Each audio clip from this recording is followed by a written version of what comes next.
On his way back to the hotel, the man accidentally caught the attention of a few thugs. Hey, mister. Jack ignored them, but the thugs weren't about to let him go so easily. They moved in and surrounded him. Jack reluctantly started to guess their intentions. There's 2 Sixers worth of empties around your car. You've been waiting a while. And since this isn't the most exciting spot in town, I gotta assume you've been waiting for me. Let me guess. Rich guy in a fancy pickup with a 50 in your pockets to take care of him? Honored.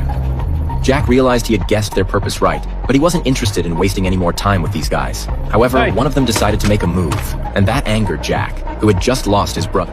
You're about to get your ass kicked. No. I'm just gonna break the hands of 3 drunk kids. There's 4 of us here. One of you's gotta drive to the hospital. Ooh.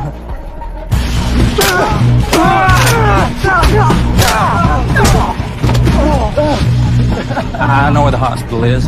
Despite being a sharp, tough guy, someone had murdered his brother, and the police hadn't found any leads. After confirming it was his brother's body, Jack swore, filled with rage. I guess I'll find everybody responsible. And kill every last one of them.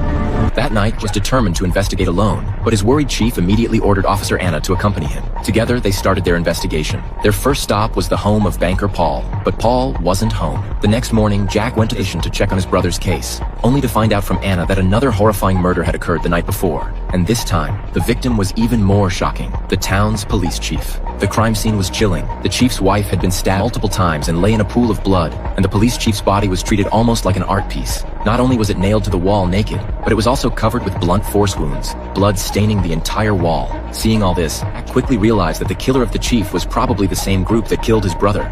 They wore rubber overshoes and gloves. Latex. Like whoever killed my brother. What makes you say that? Well, 3 people killed my brother. At least 4 to do that to a guy Morrison size. Holy shit, his fucking balls are gone! This was the same method Paul had described in prison, the technique used by the behind-the-scenes employer to execute incompetent henchmen. They nailed me to a wall. Literally, in front of my family. They cut my balls off and make me eat them.